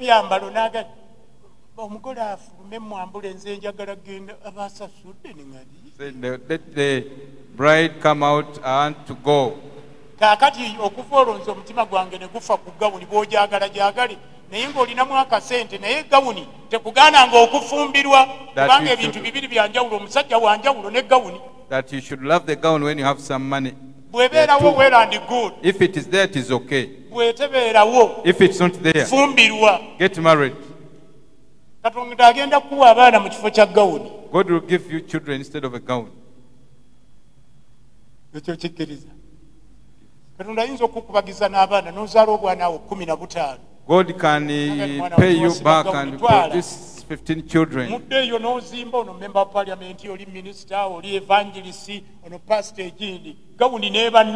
Now the gown expands. who has learnt. Babulaza mulemererwa okuwasa omubuuza olinawo sente mekamuzumba sirinawo. You failed to marry. Naye nga oleese budget ya bukadde 16. But you have brought a budget of 16 million. Nga naawe kennyini bwe bakutuma akakadde akamu. If they send you for 1 million.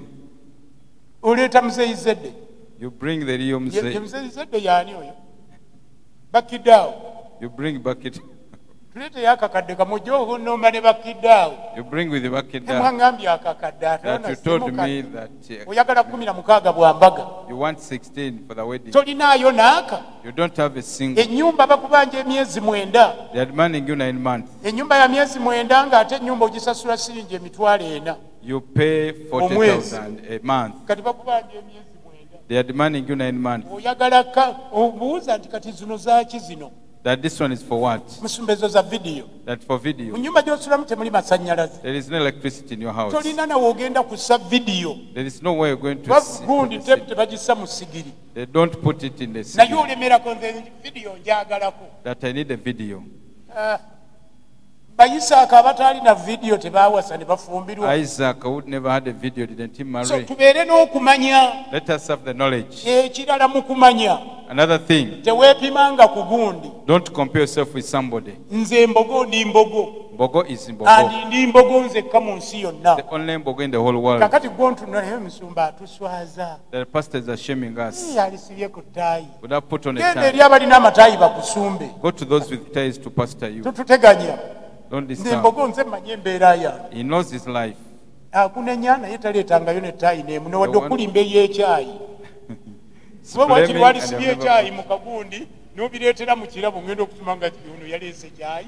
Now you would look at it and say the tie. Muntegedde. Have you understood? Togenda gy'otokola otya. Don't go where you are not supposed to be. Ssente bw'okola bakusasula emitwalo 7 They pay you 70,000 omwezi. a month. Ogula empalo ya mitwalo 6.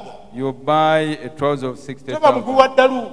Then that one madness. Genda mukunkumula ogule empale za siringi emitwalo 3 nga za 5 obeere n'empale zo 6. You can buy 6 trousers of 5. Kye njagala ku ngoye bw'omala oddujjayo n'oluteeka ku mubiri terulaga bbeeyi. When you put on a cloth, not show the price. Amiina. Amen. Abantu bajja kutya kukyusa. People just fear you for Mwana change. yayambala lulina empale gye yalimu yali ya kiragala ate kati That laba gyaleese banna. today Kumbe oli is- mwezo mw'ozannyira But you're okutuusa playing on lw'olituuka mu bbeeyi Until you reach a egula level, empale ey'emitwalo 5. up to the level of buying a trouser of 500,000. Mukama waffe yeebazibwe. Amen. Nze mbogo ndi mbogo n'essanga lya mbogo ssanga lya mbogo. Mbogo is mbogo and sanga lya mbogo is sanga Sisobola lya mbogo. kweteeka mu levo ya ssanga lya mbogo. He cannot compare himself with sanga lya mbogo. Ssanga lya mbogo ng'ali mu lubuto emyezi 2 yali alina miliyoni za ssente ku akawunti. When she was in the womb for 2 months, she had money on the account. Mukama waffe yeebazibwe. Amen. Nze natuuka kuva wa kitange nga sirina ne kye bayita banka akawunti. He left his father's house without even a bank Kati account. lwaki neepima gw'oli? Why should I compare myself to Tuli him? ffenna Are we together? beera n'okumanya mu nsonga mwolu n'omuga nti beera n'okumanya. You point at your neighbor and say, have knowledge. Mugambe. Tell him or her. Kati munaateekamu emputu munaabisobola? Tolina kumanya ate gw'oli n'emputu. Kati tuddemu omulundi gumu mugambe. You tell that person.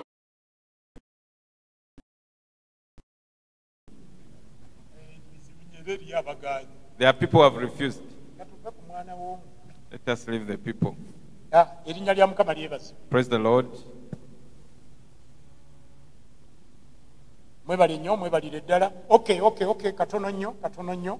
Basaba ne bannyaba badde batuwuliriza eyo tuli Namugongo Kampala Uganda Limited. Those who have been listening us in Namugongo, Ekkanisa ya Kristo empanguzi mwe tukuŋŋaanidde. the Church of Christ, that's where we fellowshipped. Tubadde n'owooluganda Mbogo. We have been with Pastor Mbogo, Ate omuvunuzi waffe owooluganda George Busuulwa. and those are the names of the interpreter. Mwebale otuwuliriza abali yonna. Thank you for listening. Osobola otusanga ku Facebook yaffe You can find us on our Facebook oba ku YouTube or YouTube oba ku Telegram. or Telegram. Byonna oteekamu Eken ebeera EKEN. You put in Eken, E-K-E-N, Then nossaako ekigambo Namugongo. and you put in the word Ojja kubanga Namugongo. otulaba butereevu. You see us live. Osobola otukuŋŋaanyiza abantu abalala bangi banno batemyeko bagaa nti abaye wano waliwo enjiri. You can tell other people to join and say that there is a gospel here. Tukwaniriza Welcome you. twagale Love us. n'ebifaanana bwe bityo n'emikutu gyaffe ogyagale. And love also ojja our kuyiga ebintu channels. bingi nnyo mu Katonda. You learn very many things in era God ojja kuba muwanguzi. and you become victor. Mwebale nnyo. Thank you. Alina ekibuuzo mwenna abadde batuwuliriza abali eyo. If you have a question, ask those who are listening. Onyiga 772. You press 772 32 32 37 37 40. 40.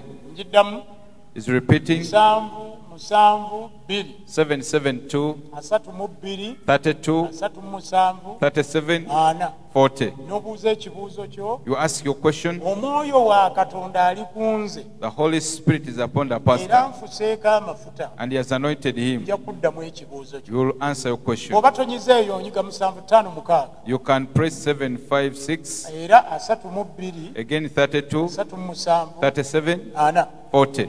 Tugiddamu 756 756 32 32 37 37 40. 40. Nammwe abaawalu kyekyo. And people of this place, that is the same. Etandikidde ku 7 naye oyongerako eziro. You started with 7 but and 0. People are here. Abeeri bamanyi koodi gye bateekako. Those people abroad know the code that they put on. Mwebale nnyo mwebalire ddala. Thank you so much. Okay. Njagala ekibuuzo kimu wano mu bye njogedde byonna. He wants one question in